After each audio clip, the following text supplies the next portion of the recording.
This morning we are pleased to welcome back art historian Nancy Baker. She was gracious enough to accept Newbury Court resident Brigitte Greneau's invitation to be our distinguished speaker this month. We admire how she can speak so knowledgeably and engagingly about such a wide range of periods and styles of art. You might recall that she has come and discussed art subjects as diverse as the works of Audubon, the painters of the Harlem Renaissance, and how we can learn to appreciate modern art. Currently, she is the executive chair of All Things Volunteer at the Courier Museum, as well as a docent herself. And she has come today to discuss Gauguin and his fellow painters during the period in Pont-Aven in Brittany. So I hope you will help me welcome Nancy Baker. Good to be back with you again. And I chuckle a little bit when she calls me an art historian. I don't write about it, I just talk about it. It's not that I have a great depth of knowledge about any one particular area of art, but I have over the years learned how to sell art to people, okay? And not in the financial sense. So I'm used to getting people to enjoy art, doesn't matter whether they're 3-year-olds or whether they're over 90, you know. I can get them to be excited about art. So I hope today that you will learn to appreciate a very particular period in art history where a place and a group of painters came together and they changed art history, okay? So the painting you see up here, you're going to see in more detail a little bit later, but this is a Gauguin. And Gauguin called color the language of dreams. So that's what I've entitled the talk. So what happened is then in 1886, a group of people began to gather in a place where artists have been gathering for half a century. And why did they come to Port-Aven in southwest Brittany? Well, they came there because, frankly, many of them were broke and it was very cheap to live, okay? And that's really the truth of it. And they came sometimes alone and met others. Sometimes they came with artist friends. They stayed in the inns there. When it began to get too crowded, Paul Gauguin moved 5 or 6 miles down the coast where it wasn't quite so busy. Nobody expected much of these people, not even Gauguin. He's not a big name at this period of time, and he definitely is a big, big personality who's broke and not an especially experienced artist at this particular time. But what happens here is a catalyst. And they come together. Why else might they come? Well, because it's away from the art establishment in Paris, all right, who still is rather, it's still getting used to Impressionism. They didn't like that to begin with. They're giving in to that a bit.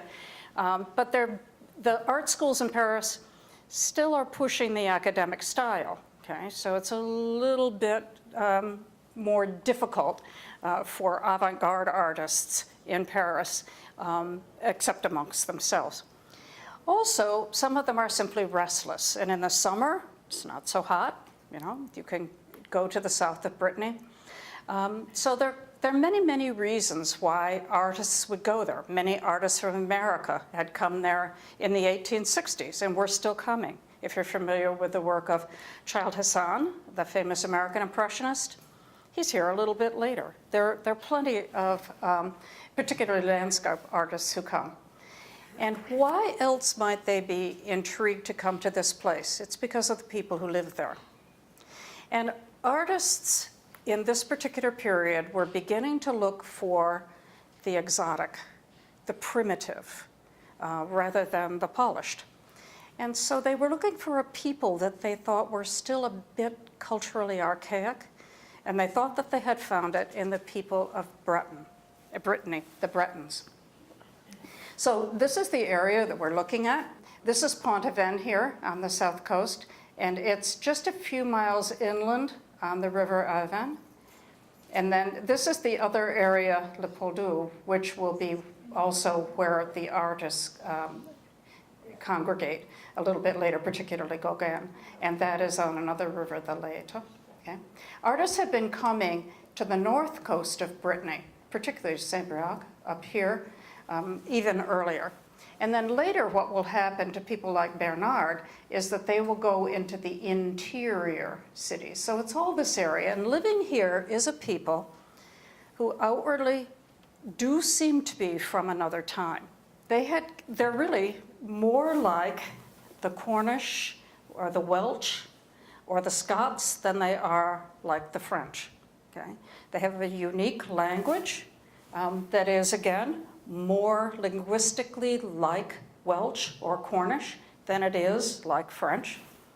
And they all used to live up in here. And then, as you remember from your history, the Angles, the Saxons, and the Jutes came from the area around Germany and invaded Britain and kept pushing them west. And finally, some of them went to Brittany in an area they called Armorica. They took their language with them. They took their Christianity, which, like the Welsh and the Cornish, and the people up along the coast of Scotland, is Celtic Christianity, which is a little bit different in the sense that they didn't abandon some of the folklore and customs that were pre-Christian. Okay? So they're not your classic Christians when they come. And all over Brittany, they wear a particular costume, these Bretons. This happens to be the ones that is in the area around Pont-Aven. And people know the most of that because the artists painted them more than they painted any other people. But if you go into different parts of Brittany, the costume is going to be slightly different. This is a little bit more, dress up for celebrations and feast days and what they call pardons than their everyday costume, which you'll see in the paintings when they're working in the fields or doing laundry or that kind of thing. And so the woman, wears the headdress, and she wears a kind of a collar, and in some of the paintings you'll see it's even starched and it sits right up for you. The men wore simple trousers and jackets, many of them embroidered, and a small broad-brimmed hat. Now, this is the Pont-Aven approach to this. You just saw the real thing, all right? So this is Emile Bernard, and he is very young when he comes to Brittany. He has had some education at one of the more traditional schools, the Corman Studio in Montmartre, and he bucks the establishment, and he does it out loud. He's very young, somewhat immature in that sense, and he gets expelled from art school. And his father cuts him off money, but fortunately his grandmother owns a laundry where she has many workers and can afford to support him in art. And he sets off on foot, and he decides to go to Brittany, probably to get away from Dad and the angst there, but also just for adventure. He's 18, right? And in Brittany, he meets a man who is over 40, and his name is Paul Gauguin. They could not have been more unlike. Bertrand comes from, a comfortably well-off family. He's been extremely well-schooled. He is an intellectual, as much a writer as he is an artist. Gauguin, if you know about Gauguin, was full of life, okay? Somewhat disrespectful of some social mores and customs, where Bernard is not at this point in his life. So this is classic cynicism, which we're going to talk about today. So what you see here is, think of it almost like a painting that is of a stained glass window. Right? It's flat. The figures are outlined here in black, like a stained glass window. And you don't really see much of their faces. You don't get to know them as people. That's not the point. Right? And there is no perspective in this. There's no linear perspective. Any perspective that you get in this picture, a sense of depth, is done by layering the colors in spatial recession. It's not done by classic linear perspective. And the proportion isn't quite right. If you look at the hands and the feet as we go through looking at these artists, they're not looking to do the human figure perfectly. It's a shape. It's a geometric shape that they're looking at. But the colors, spectacular, aren't they? Blocks of pure saturated color. This is Gauguin, okay? And Gauguin and many of the other artists were influenced by Japanese prints. So in this one, you can particularly see it, the idea of outlining the figure this way, putting the blossoms in the back. Gauguin is very interested in ceramics. He does them himself, and he likes that in the sense of the primitive culture and its own ceramics and what it projects to you symbolically of their culture. So that's what you're seeing there. Now, this happened to be the landlady at the place he stayed in Pont-Aven. Okay? She was considered to be one of the most beautiful women in that part of Brittany. And he asked her husband if he might paint her portrait. And so finally the husband reluctantly agrees. Neither the husband or the wife was very pleased with the way the painting came out, right? They don't feel like she's one of the great Breton beauties here, right? Look at her hands. Okay? But she is in the traditional costume. You can see with the collar and the coif and the embroidered things. He was going to use it to pay the rent. That was the point of painting it, that he was going to pay them in a painting. But they wouldn't take the painting because they didn't like the way the wife came out. So it goes.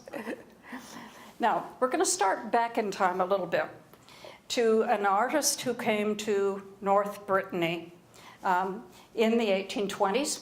And this is John Mallard, William Turner, who was, even in his day, a very different kind of painter. And many of you probably seen the recent movie about his life. This is not the typical landscape painting of 1825 or 6, is it? You look at that painting and you say, oh, gosh, that could sort of be Impressionism. Yes, but remember, what's the date on that? It's 1826, right? And everything you're going to see after this is not like it. Okay, so this painting style is very, very different. But what you're seeing is the first time somebody has done a landscape painting and they say, the light is the most important thing. So the Impressionists will learn from Turner. Okay? And everything else, he was fascinated with light, with, of course, the sea, and with mist and fog. And that's what comes across here. Did this painting go over well with his audiences in 1826? Nope, not especially. But right now, Turner is hotcakes. You've probably seen the show, some of you, that was at the PBD Essex recently. And there's Whistler. Whistler is an American painter, of course, who chose to live most of his life in England. And this painting is very, very interesting because at first you think it's realism. You see the Breton lady. She's here resting on the seesaw in the traditional costume. The colors are not quite what you might expect them to be for Whistler. I mean, you've seen his arrangement of his mother, doesn't quite look like that. We're precursing what's coming just a little bit here, okay? And you see that it's the perspective. It seems a little off to you. And that's because it's spatial recession instead. So you have these wide areas of, blocked color with the human figure in it, and then these rocks. But do you see what he's doing with the color? He's banding the colors, and that's what's giving you the sense of depth in the picture.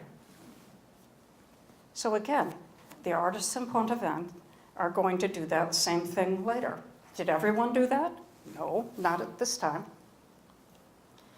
They tended to paint more like this. Okay, this is a French painter, Azure Breton.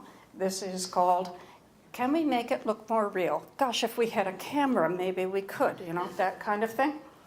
And here is a huge difference in painting here. Many of you paint, right?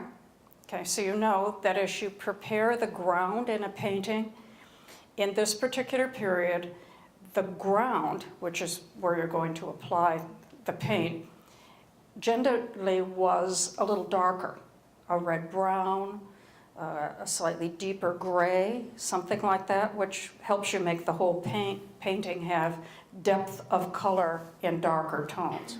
Okay? And it's about this lady, she looks like that.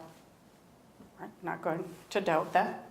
This is what painting was like in 1865, and painters like this who came to Pont-Aven were painting this way. Well, less than 10 years later, painters were coming to Brittany and they're painting this way. And so this is Kuro. You've probably heard of him. And Kuro is one of those 1 foot in and 1 foot out people. He's got 1 foot firmly in neoclassicism, right? The palette is darker. He's got darker ground on his canvas. And the trees, you're saying, oh, they have that kind of soft Monet Renoir look. Yeah, well, actually what they've got is a look that's a little bit more like Pissarro, right? So, and then in 1872, it happened. Impressionism. And this is the painting that launched Impressionism and gave it its name. It's a Monet, okay? It is mighty different, isn't it?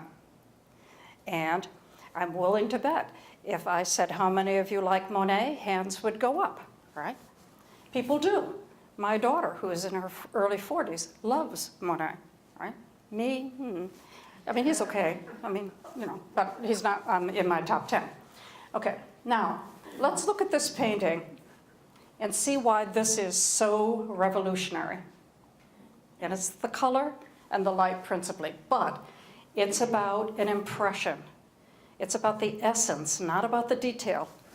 If you had to talk about the detail in this picture, what would you talk about? Not a lot, because there isn't a lot. It doesn't have that much linear perspective. It's got spatial recession, and he's getting the spatial recession by using the light. Okay? It's capturing one moment in time, and it's the way that Monet saw it right then at that moment. It's objective. In other words, it's not about anything except two rowboats, the sun and the port. It's not got some deeper symbolic or religious or spiritual meaning. It's not got a social message for you. It is what it is, right? And he's applying the paint in short strokes here, see them? And his ground, and he often uses impasto, but he uses on a ground that's white or just off-white or very light gray. And what does that do for a painting that's new? It lets the light pop, okay? Because when you're applying a light palette over a light ground, the painting is lighter by nature, right? So it's building the color, but it's not building it by mixing the color. When you looked at that Breton, or even at the Kuro, that color is mixed. This color is not mixed. You get simultaneous contrast by having, the colors near to each other, okay? Now, and there is, I promise you, no black in this painting. Those little rowboats are not black. They're simply very deep tones of the same colors that is in the painting. Because what happens when you mix complementary colors, right? They get dark. It's also, he paints outdoors. This is on plein air painting, and it's wet on wet application. So when you do wet on wet, the edges that you paint get softer, okay? Famous in a Renoir especially, and in a Monet, right? And color is valued over line in this painting. You can see that, right? And it's all about natural light, and it's about how you see the color. That's the most important thing we'll talk about this morning. They pick colors so that your eye mixes them. They didn't mix them on the palette before they painted it. You're mixing them up here. So here is, Belle Isle is off in the Atlantic, off Pontevin. And here is the rock formation. And do you see how he gets the light? He gets it by, putting the color, stacking the color in short, heavy brush strokes in areas that offer you simultaneous contrast. So just like in the previous one, here, the biggest contrast in that painting is the opposite end of the color wheel with the sunrise coming up in orange and the light coming off of it here in the orange and fading to a lighter yellowish orange, right? They're opposite on the color wheel, so it pops the color. That's what he's doing here. Do you see? The blues and the greens are popping the yellows and the oranges. And if you look at a color, the hardest color for you to look at is yellow. I mean, think about it. When you see too much really, really bright yellow, you react to it emotionally. And that's the other thing that much of this painting is about. It's about, particularly as we get into Gauguin and the others, it's about feeling and emotion. This is another one. You see his brushwork? And what he's doing is color contrast. There's no black in here. It's done by mixing complementary colors. Ready for the surprise. Okay. This is Paul Serussier. Similar scene. Where's the detail? Back here you saw every bit of the wave and the light, all right? What do you see here? Color, color, color. Blocks of color and curving contours. And the colors are pure, saturated colors. This is unknown really in art up to this point in a serious way. Now here's a Renoir, okay? And you look at it, especially you look at the lady right here and you go, oh, I've seen her in another Renoir, and this is typical. It's all the soft edges, the color is wonderful and rich. You like it, right?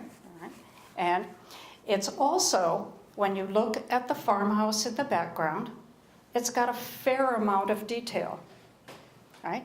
And he's doing all the usual tricks to give you depth in the picture, opening the door, that kind of thing. The lady is stopping here, and what he's doing is adding depth to the picture by the way he's got the woman seated on a bench that's at an angle to you, at a diagonal to you. And the lady here, the same way, with her arm out pointing at the diagonal, helping you get some depth in the picture. And we all like this. Okay, now this is Emile Bernard. You saw him a little earlier. He's got a bunch of ladies to show you. They've got nice umbrellas and friends, right? And what is different? The detail is gone. It's flat. It's not about these ladies. It's about shapes. And look at the shapes. All these wonderful curving contours. That could be a rock, except it's a lady, See what I mean? All of that. And the way he brings the layers of color across, contrasting the colors.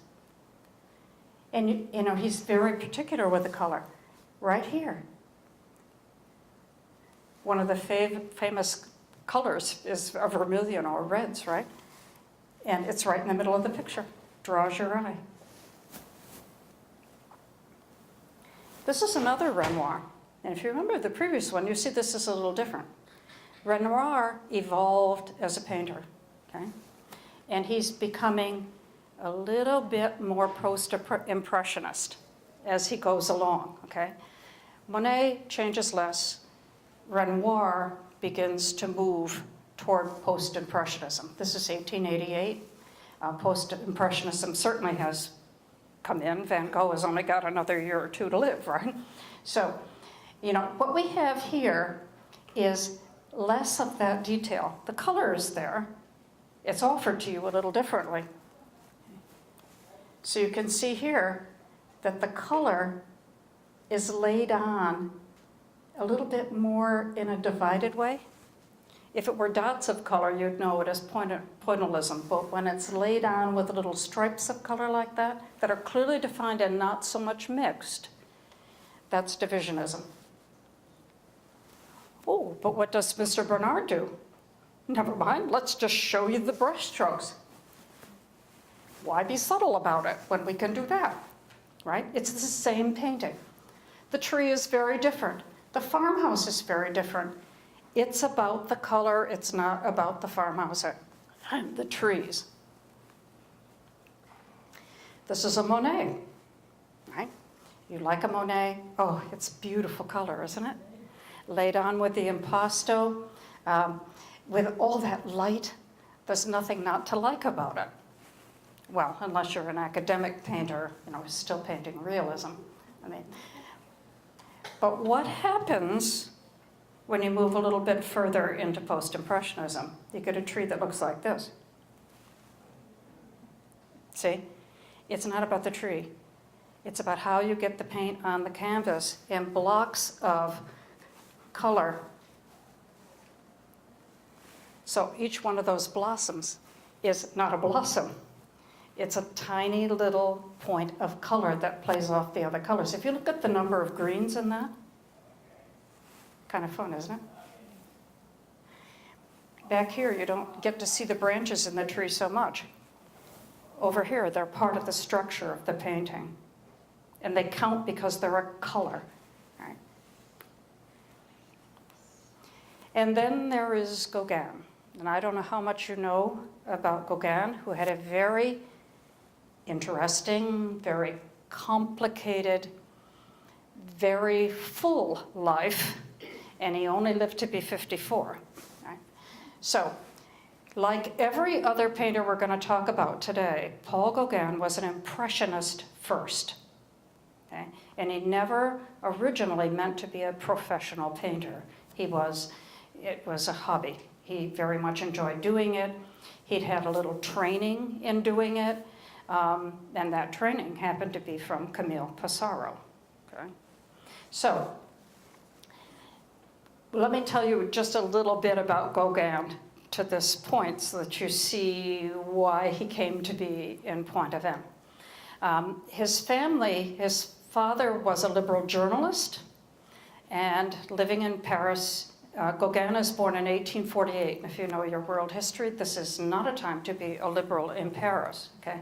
So, and the mother comes from a comfortably well-off family of socialists. Okay? So they immediately disembarked from Paris to go to Peru. On the way, father dies, leaving mother and two small children. Paul is the older, he's about 18 months old. They go to live with cousins in Lima, Peru. And they pretty much hide out there, if you will, for until Gauguin is 5 or so, at which point things have settled politically back in Paris and they go home. The family is comfortably well off. Gauguin is very well educated. When his mother dies, he's in his late teens, and she has provided in her will for him to have sort of a guardian who looks after him. The guardian was a big-time art collector and into the art scene in Paris. And so he gets to meet all these artists, but he needs a day job. And so what he does is, in the early 1870s, he goes to work for the Paris, he has family connections, and he goes to work for the Paris Bourse. He's a stockbroker, and he's a mighty successful stockbroker. He was making the equivalent of over $100,000 a year in 1870, okay? You know, just after 1870. Very, very successful. He marries a young woman from a comfortably well-off family. She's Danish, from Copenhagen. She thinks she's marrying a stockbroker, all right? And in fact, she was marrying a stockbroker who made so much money, he was collecting art.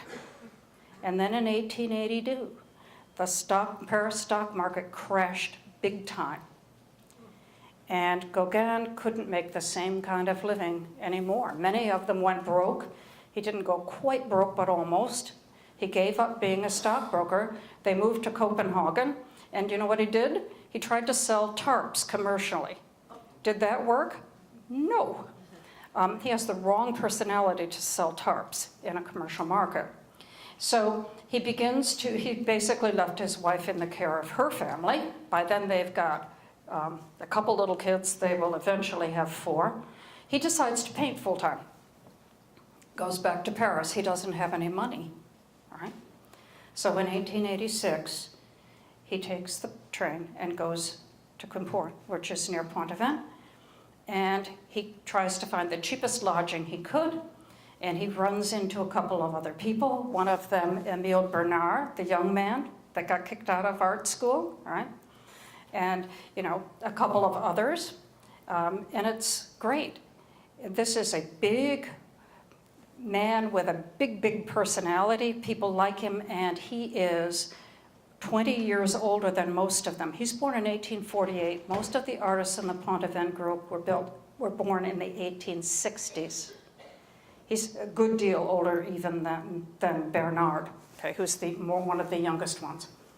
So when Gauguin starts out, he has a painting that has kind of that impressionist look. He is an impressionist. That's what's the big deal in art, right?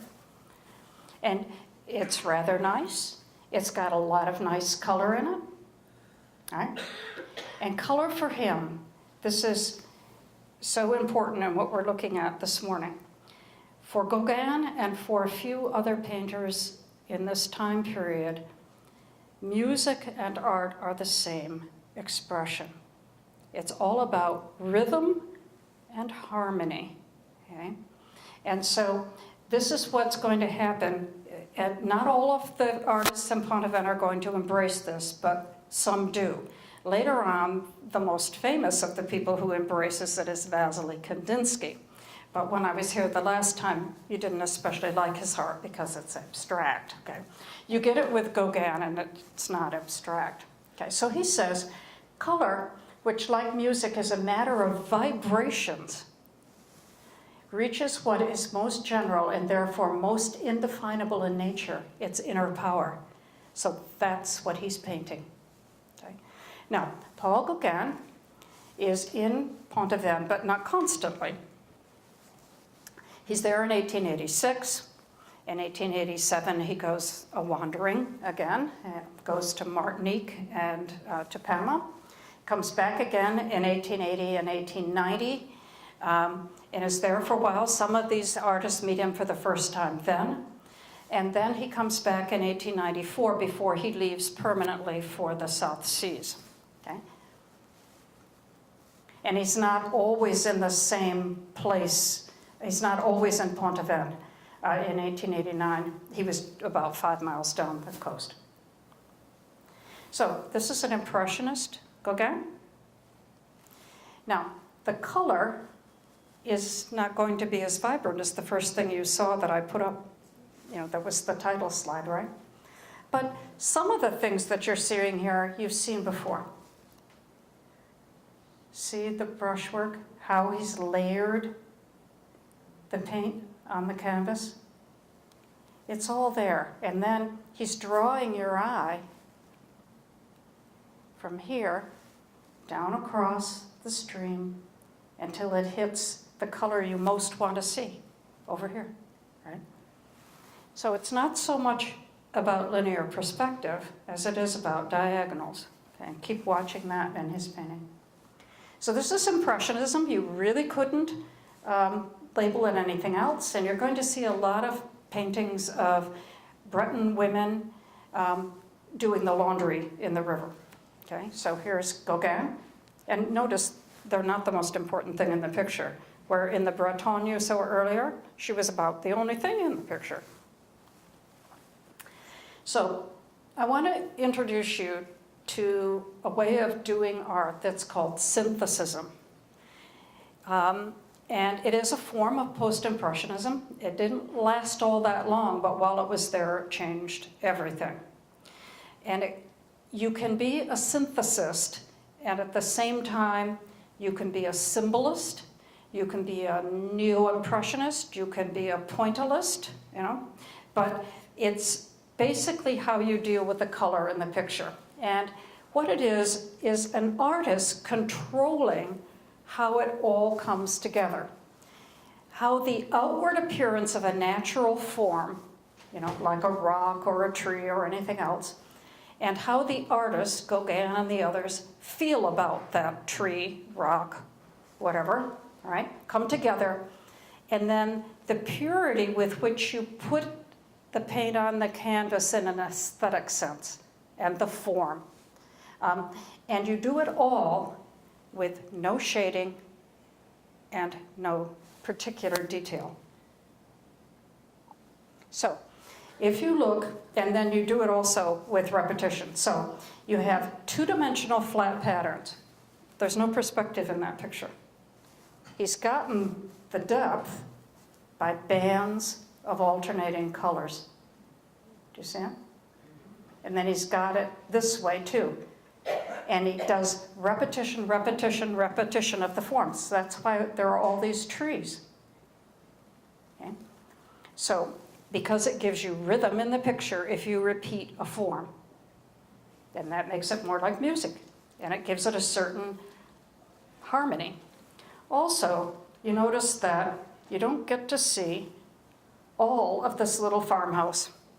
You know, the left part of the farmhouse lost out in this picture. And the tree did too. Okay?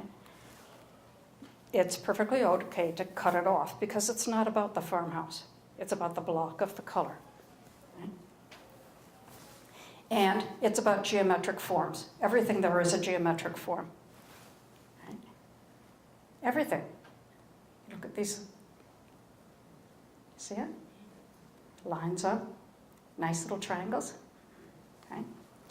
And the colors are very often close to each other on the color wheel. So you build interest by putting the reds and the yellows and the oranges together.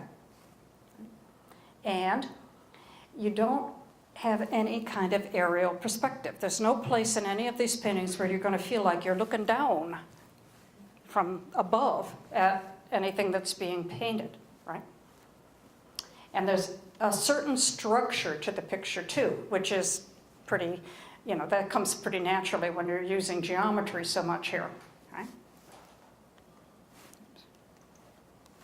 Now, he starts working into this gradually, but you see how much different this is than the Washerwoman. For one thing, you get to see it up close and personal, and it is about patches of color. It really isn't about the river, the boat, right? You may think so, and your eye goes there because you're trying to make this picture tell a story. Give that up, please, okay? So, what you're doing here is you see these same color mix that you saw in the other picture. And these are shapes, that's all they are. They're bold blocks of color. Look at here. The houses are the different colors, he's doing the shape of the roof. And you get color, color, color. Okay? Now, what's happening with him is he's got all of these young men who are 20 years younger. He's got a big personality, he likes to party, you know, he likes girls. Okay? They all like that too. And so here they are, living happily, more or less together in this place. And it does such a thing for Gauguin's ego. Because when he arrived in Pont-Aven, he was a little down, not only financially, but he'd left his family behind in Copenhagen. You know, things were not easy for him personally. He's searching for what he's going to do with his life. He is not a successful painter. He soon will be, but he's not yet. And here, this gives him the ego boost that he needs. And he says, he's writing to his wife, I'm working here and successfully too. And I am respected as the best painter in Pont-Aven. And it's true that it does not bring me a sou more than before, which was almost nothing, right? But It may be paving way for the future. Yep, it definitely did. And at any rate, I'm acquiring a respectable reputation, and everyone here vies for my advice. And so he's not exactly a teacher so much as he is a mentor, and he doesn't hesitate to tell artists what they should be doing, particularly with color. Now, this is pretty classic synthesism. Okay. So you have the figures here. It doesn't much matter whether you get to see much of them personally and get to know them as human beings, because they are blocks of color. And you see the disproportion here? Because he needs that big a block of color, not because her hand is, realistic. None of this painting is realistic. You have to let go of that too. And he gets the blocks of colors by outlining it in darker colors. See this? And it's giving you the sense of depth in the picture when there really isn't any. Okay? And the verticals here, okay, is getting you to look up, making it look like it's going back. And see the three little houses? It's like in the other picture.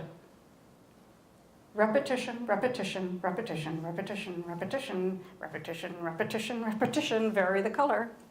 Harmony. This is the one you saw earlier. And this is painting that there's a very little not to like about this painting, right? Look at all those colors. You've got them all. He used everything you could buy in a tube here, right? But when you look at it, really look at it, it's nothing but geometric shapes in beautiful, bold color. Be honest, do you like it? I like it a lot, And I like it a lot because of the color and the shape and so much to look at. And the more you look at it, the more you see. I like paintings like that. Kind of less obvious in the intent. And that's what this one is about. And look at all of that characteristic synthesism emphasis on curves. See them? All those curves, making the shape, even the clouds. It's nothing but another block of color. Now, this one I want you to remember as we move down in the paintings. Do you see in the background? It's a patchwork quilt of wonderful color, like the previous painting, right? Here you have some single forms, and then you go, oh, look, there are people there, They kind of go unnoticed because it's not about them. Right? And he says that the color doesn't have to be natural at all. He says it's the eye of ignorance that assigns a fixed and changeable color to every object.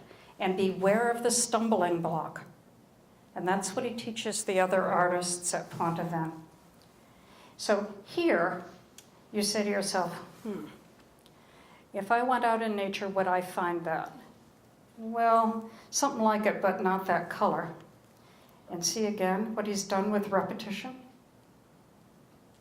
And there's nothing like a nice church spire to help you out with that. Now, this one again is charming, and you would know it for this period in Gauguin's painting history. And look at what he's doing. This is nothing but geometric figures. Triangle, triangle, triangle, triangle, triangle, right? And the pigs are great. Not only do we paint washerwomen, we paint a lot of pigs here. And we can paint them yellow, and they don't object to that. Okay? And they're always plump, and they're rounded and curved. Okay? And the color, wonderful color. And these rocks. You say to yourself, they look so smooth. And then the classic, oh, I need a little height in the picture. Right?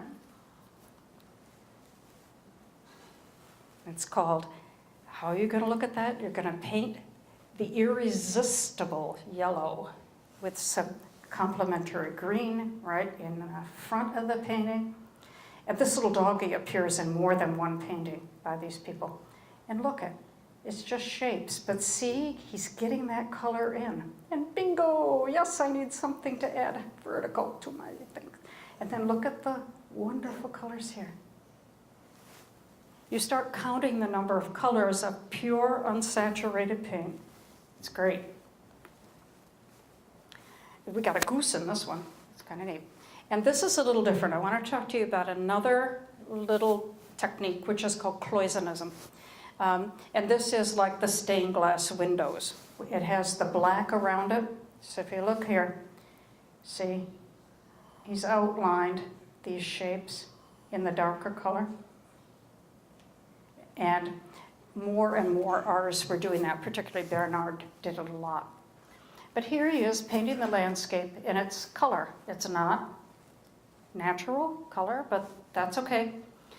And he tells you the big pretense about this, okay? Not that the people in Brittany in the 1880s didn't dress like this, but France had been through a lot of politics and its economics had changed over the course of the 19th century. They were not quite as economically and politically isolated as Gauguin would have you believe, even though they continued to have their particular cultural context and spiritual beliefs. So he says, I like Brittany. Here I find a savage, primitive quality, and when my wooden shoes echo on this granite ground, I hear the dull, muted, powerful sound I'm looking for in painting. Music and art together. This one is one of his most famous paintings from here, okay? And look at that, see? All that yellow, because it pops. And here's the same doggy. And what's this? Well, it's cottages, but it's one large geometric block of color with the, how many times have you seen Gauguin paint that same one? Right? Beautiful, isn't it? And at least the little girl here, you have a feeling like you could know her. Not so much, these two. But wonderful, wonderful color. And again, doing the same thing, slightly different color palette. And it doesn't matter. If you were a realist painter, you would not cut off the cow's head, right? But remember, that's not a cow. That's a block of color. It's a geometric shape, okay? And in fact, if the head were there, the shape would be different. But see what he's doing? Layering, the same thing as in the other paintings. Same thing. This one just a little bit different. This one is more about the sky and the block of color right here. But there's no linear perspective in this. He's just layering the color. 1 layer, 2 layers, 3 layers, 4, the orange, the yellow, the sky. This one is a little different, isn't it? And this is where things are going to change. This is cloisonnism, because you can see he's outlined in dark colors here. And you have 2 women who are carrying big sacks. You can see their coifs here. And they are in a landscape that's maybe a little creepy to you, unsettling, okay? It's the colors. But if you break it down, the shapes are the same. It's the same technique. But here, this one is a little moodier, and he's getting at the way they live in a symbolic sense. How it feels to paint this is a little bit different. And this has hints of symbolism, because Gauguin was also definitely a symbolist painter, and you'll see it coming in the next few paintings. So this is Vision After the Sermon, which is one of Gauguin's most famous paintings.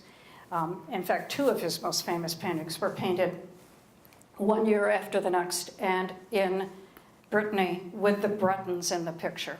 So if you remember Genesis, you have Jacob, who is the son of Isaac and Rebekah, grandson of Abraham.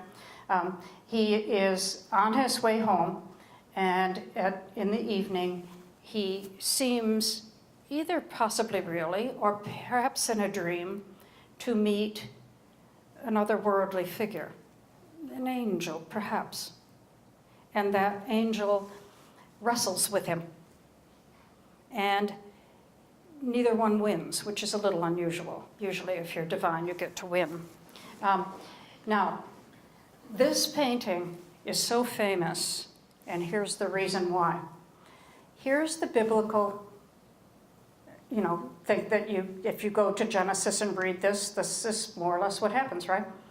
And then there is this tree trunk, and it divides all these people who recess in height are on this side, okay? And these are the Breton people who are religious in a more mystical sense than your average Christian, okay? And they're cow, right? They're all on this side. But the ground that both of them are on is this vermilion, which is a favorite color of Gauguin. So it's vermilion here, it's vermilion here, and the tree trunk is dividing it. And some of the people are very interested. Some are very, very devout and pious. Some are perhaps a little bit asleep, but being, very, in prayer over this. And so you see all of the people. And what this is about is the tension between reality and imagination. So in other words, when Jacob woke up the next morning, he was changed. He was now Israel, right? Jacob is the son of the 12 tribes of Israel, right? So did he imagine that, or did he actually wrestle with the angel? Not sure, right? Divisionism is more using lines of color than dots, which pointillism is. We've talked about symbolism. And this lovely long German word here, Gestaltungswerk, means it's the music, rhythm, and harmony coming together to make a total work. It means a total work of art, a complete expression of music and feeling and painting all in one work of art. So this is Paul Cerisier, and as we were talking about this talk, Mrs. Grano and I discovered that we had a mutual fondness for Paul Cerisier. Okay? So here it is. Do you see, this is very flat. Okay? This is classic. See all this yellow with the wonderful curving contours? Here? She has no depth in her. Right? Doesn't need it. Right? Very flat forms. This is the one, remember, I told you to remember those trees? This is when Emile Bernard gets the same scene. He doesn't paint the tree in the front green. He paints it bright yellow. And he tells you how he did it. He says, the first means that I use is to simplify nature to an extreme point. I reduce the lines only to the main contrasts, and I reduce the colors to the 7 fundamental colors of the prism. To see a style, not an item. To highlight the abstract sense and not the objective. And the second means were to appeal to the conception and to the memory by extracting yourself from any direct atmosphere. So you try to pretend you've never been there. It's beautiful, isn't it? But he's doing the same thing. These are nothing but geometric shapes, wonderful curving contours, and amazing, amazing color.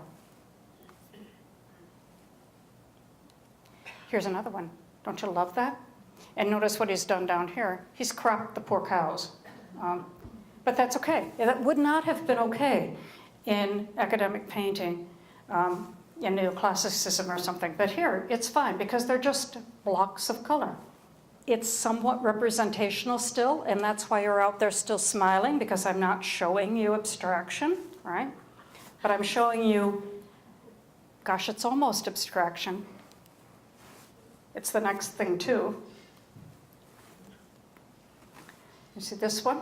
It's 2 Breton ladies picking fruit. And you're saying, oh, what kind of fruit is that? And then you try to make it real and say, maybe apricots. And then you say, oh, I don't think apricots grow that way. But it's the color, see? And all this yellow-blue contrast of the complementary colors. And hello, it's our church spire. Like that, see? But it's a geometric shape. Lots and lots of wonderful color. And he's outlined them all in black. Cloisonnism. This one is famous. It's one of the most famous examples of cloisonnism. This is the men and women harvesting buckwheat. And you see why it's cloisonnism. Pure blocks of color outlined in black, just like a stained glass window. And it doesn't even have to almost look human. It's geometric forms. And would you know any one of those people if you met them again? Maybe this one in the front, maybe not. Okay, this is one of the most famous paintings in the history of art. This is Paul Sarusier's The Talisman. And it is the one that sort of gave the impetus to another group of artists who came together called the Nabi. And he was schooled in this painting by Gauguin.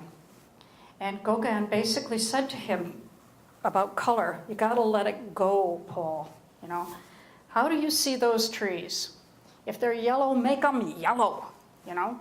And that bluish shade, paint it with pure ultramarine. Remember, they could paint in ultramarine now because paint came that color. Cobalt blue, ultramarine blue are there now. Were they there when Turner painted? No, okay? But now they are, so you can get nice blocks of color. And he said, in those red leaves, use vermilion. Don't, pussyfoot around with your red. Make it red, right? And so that's what Sarusier has done here in this wonderful painting. And you're saying, oh, what is it of? And I say, wait a minute, calm down, okay? It's quite clear what it's about. You've got a river, trees hanging over the river, fields on the side, trees, repetition, repetition, repetition, color, contours. But let's face it, it's abstract, is it not? This is the precursor of abstraction. And had you heard of this painter? All right. Here, so I'm going to show you a few of his paintings. But do you see he's been paying attention to Gauguin and Bernard? See the contours? All these lovely curves and little blocks of color. Is there any linear perspective? No. Does it matter if you can't see the rest of the house? No, because it makes a lovely shape in a different color. Right? Now, this is 1890. So there is a slight difference here. Okay? This was in 1888. Do you see any gray in that picture? A little bit here, right? As Sarusier gets a little older, he begins to bring in a little bit more symbolism and a little bit more gray. And you see the greens here? A little more gray in them. Don't you love the piggies here? They're great. And do you see what he's done? It's almost like a rounded color blob. So is that. You get to see her a little bit better, more of her features. It's the color. It's the color. See, he's begun to bring in some grays by 1890. But it's all shape and color. Pure color contrast. It makes the yellow, just makes it all pop. And do you see, it's also a little divisionist in the way he's separated the colors out here. I like this one a lot. This is near Le Poldu, and this is the river with a fisherman, but it's about the colors in the water. Very geometric, but very wonderful color contours. Here's his seaweed gatherer. It's almost abstract. Not like the Talisman, but almost abstract. Abstract. And see a little more gray. And he's captured a very spiritual people with a very unique religious tradition here. And he has made them part of repetition, repetition, repetition. This is famous because in 1891, he has become more interested in the decorative arts and has met other painters, particularly through the Nabi group, who are interested in decoration. And later on, he did theater set design. So he himself worked in decoration. So this one is basically the telling of three aspects of a woman's life. Here she has her small child that she's caring for, and notice there the proportionality in the hands, okay. And in here too. And here we're doing the work of the people, gathering the fruit, and here we're taking the fruit to market. But it's that gold color, which is a more color of decoration than the painting, that makes a lot of this. Here's another one with a lot of the gray in it. See, as time goes on, you're beginning to see gray, the color be a little bit more muted rather than saturated, pure saturated color here. And so you have three groups of women, and they are basically three geometric forms out in the woods with repetition, repetition, repetition, no linear perspective. And here he is with some cows. Okay.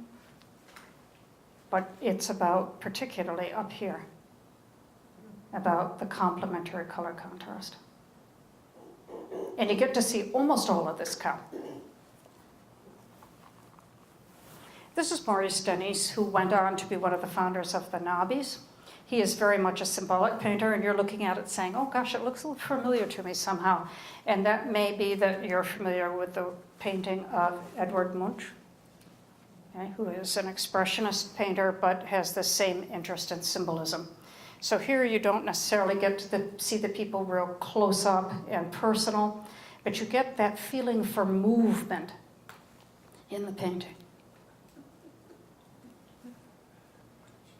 This is another one of his. It's called, oh, I love this goldy yellow. Oh, it's great. But you see its shapes. Shape and color. And you say, oh, I think there's one of those people in the front. Yep. And he says, I believe that before everything a painting must decorate. The choice of subjects or the scenes is nothing. It's the value of the tones, the colored surface, and the harmony of the lines that I can reach up to the spirit and wake up the emotions. This is so different than Impressionism, all right? Okay, well, I'm just going to quickly show you a few of the other painters in the group.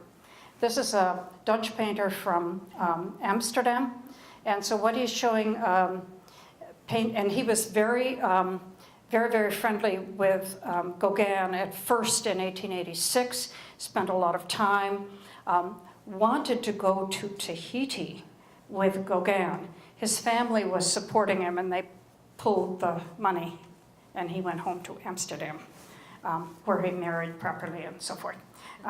But this is Meyer de Haan, and what he's got are two Breton women, and they're preparing the flax for spinning. So they've got these special knives that they use to take away the extraneous material from the grain. But in a way, it's what we've been talking about all along. This is Charles Laval. He did go to Panama and Martinique. And he is, you're looking at him and saying, oh, are you sure? Maybe that might be a Gauguin or a Van Gogh. See? Maybe a little bit about it. And see, this is the one with the starched coif that stands right up.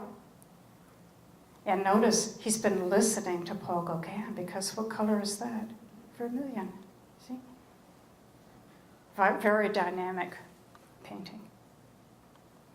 This is another one of his, which is a form of divisionism, where you're getting the color variation in these long brush strokes that you've got, and the color isn't natural.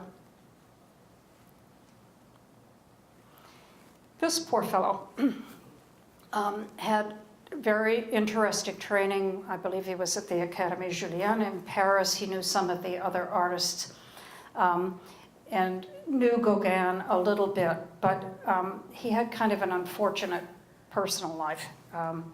And was one of these painters who liked to paint, but wasn't really even thinking about making a living about it until he realized that he needed to eat and to take care of his family and so forth. He got some lady from Australia to support him for a year, but when he didn't produce much, or take any of her suggestions. She pulled the funding, and he kind of died a hopeless alcoholic in Pontevin. He is actually a Breton artist himself, and he's a little different than the other painters, but you can still see that he's been paying attention. This is Chamillard. He also is from Brittany, and this is another thing that happens to these artists. They meet Gauguin. They become hot for synthetism for a while. They like all that color. Gauguin goes to the South Seas, and they go, oh, you know, there was something I really liked about Impressionism. I think I'll go back to that.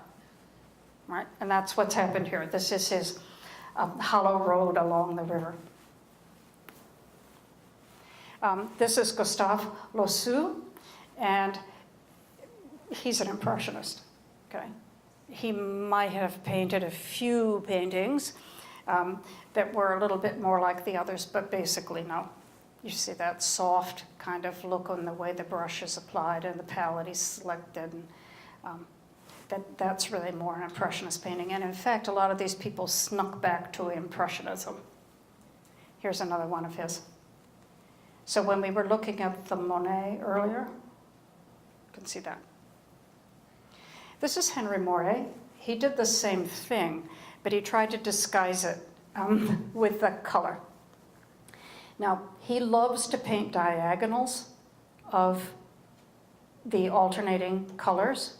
It's not real, the color, and he's got this unnatural color, and he's using that kind of blocks of colors and shapes, and a little bit of divisionism here in the water, right?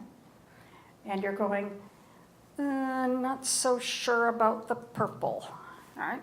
Because you didn't see Gauguin using a lot of purple, a little bit, but very sparingly. And then Gauguin goes away, and this is what happens by 1908.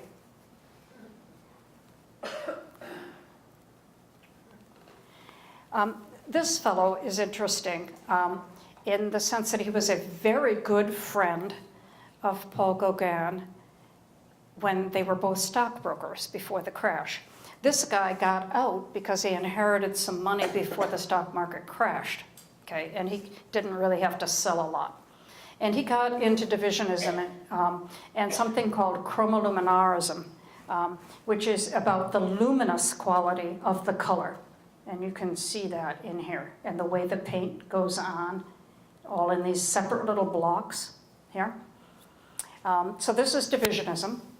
And one of the founders of pointillism and sort of its partner, divisionism, is Seurat, that you know from Sunday on the Lagrange. Okay? And all of these people treated this not as symbolism, but as science. It's all about the science of color and how you can make paint color look more luminous. Here he is again.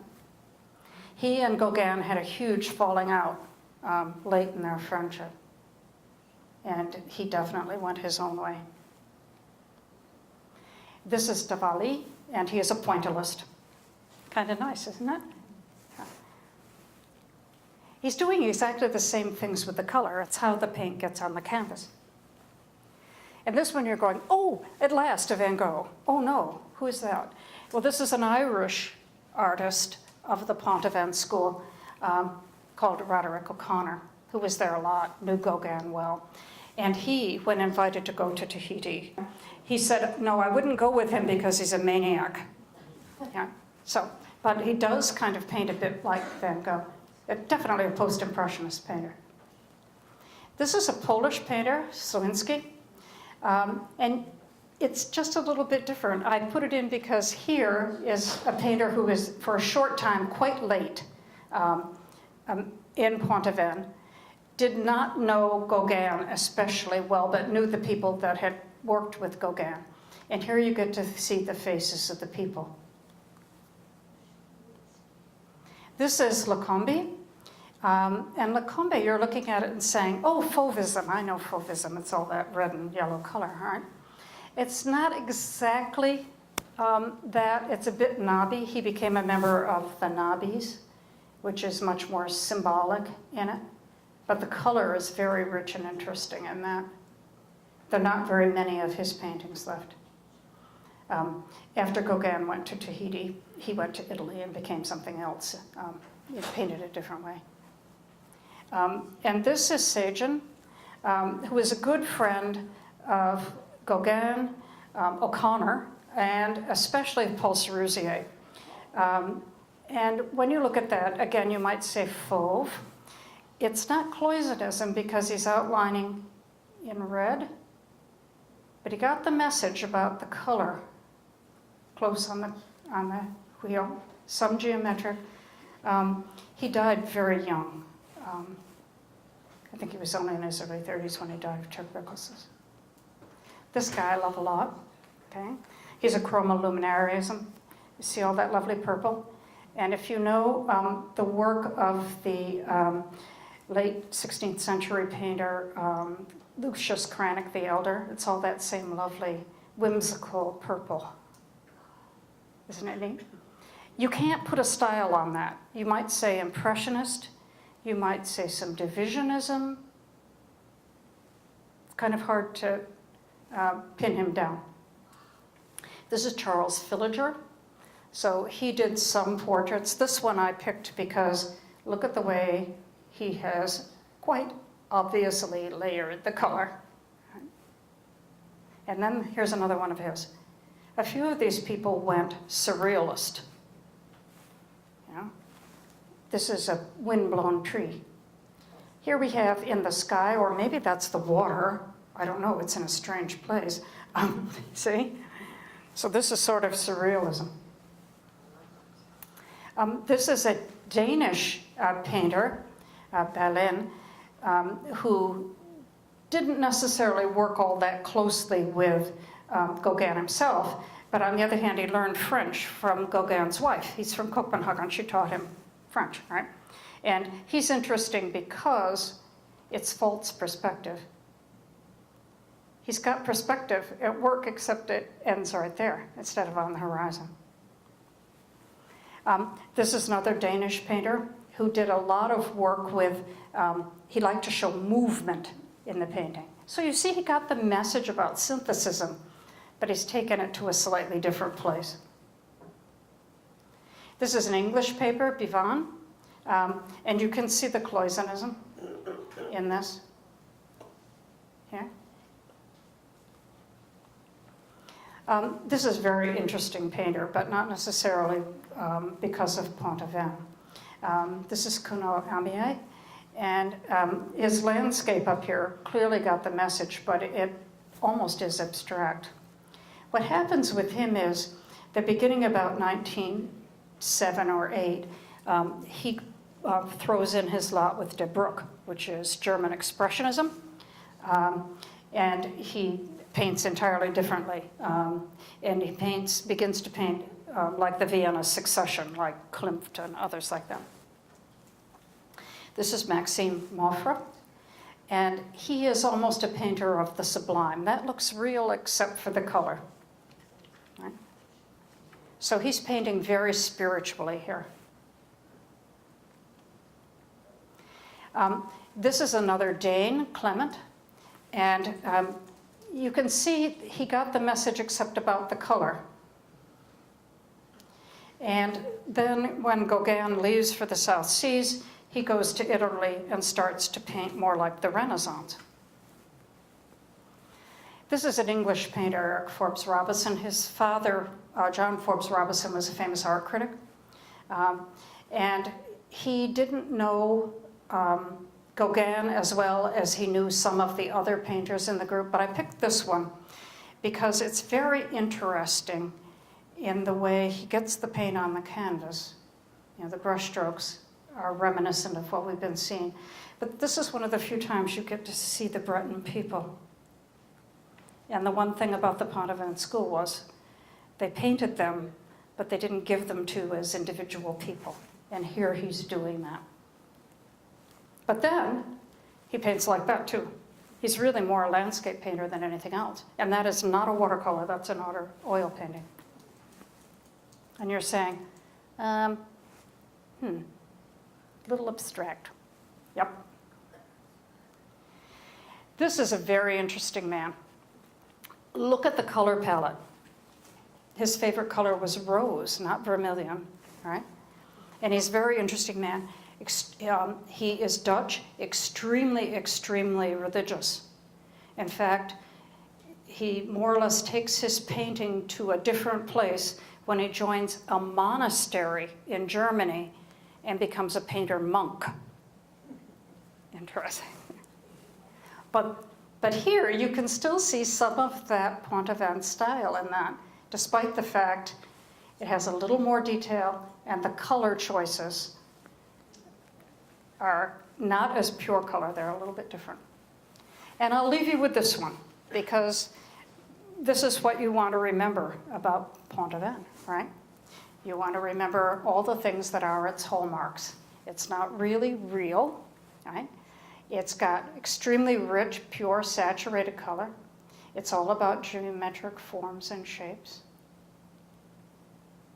And it's about taking, and it's not about linear perspective at all. He's getting all the perspective you need right here with this pretty red, taking you off into the distance. So, thank you.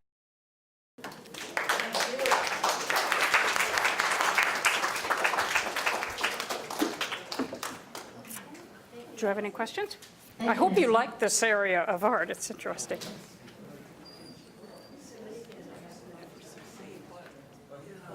We have time for only a couple of questions, so Yeah. anybody does have any? Where do all those Cerisier paintings live now? They live all over the place, like most paintings. They're actually not as many as you would sometimes like. He himself, in his later life, became, he was a nobby, but not exactly. But in the end, he went to teach at the academy of Paul Ranson, who was a leading nobby, and he was an art teacher. And so he was kind of in that aspect of the art world and didn't paint quite so much. He did a lot of essays about art. So much of his painting is from the Pontevin period and not later. And it would have been bought by art collectors in Paris. He was there, every year. A lot of these artists, Paris in the winter, Brittany in the summer, or Italy, or wherever eventually. What do all these painters say about people? All the people in their picture are really just part of the landscape. Yeah. They're not. They're not portrait painters. No, They're largely landscape painters, except they're pre-abstract painters is what they are.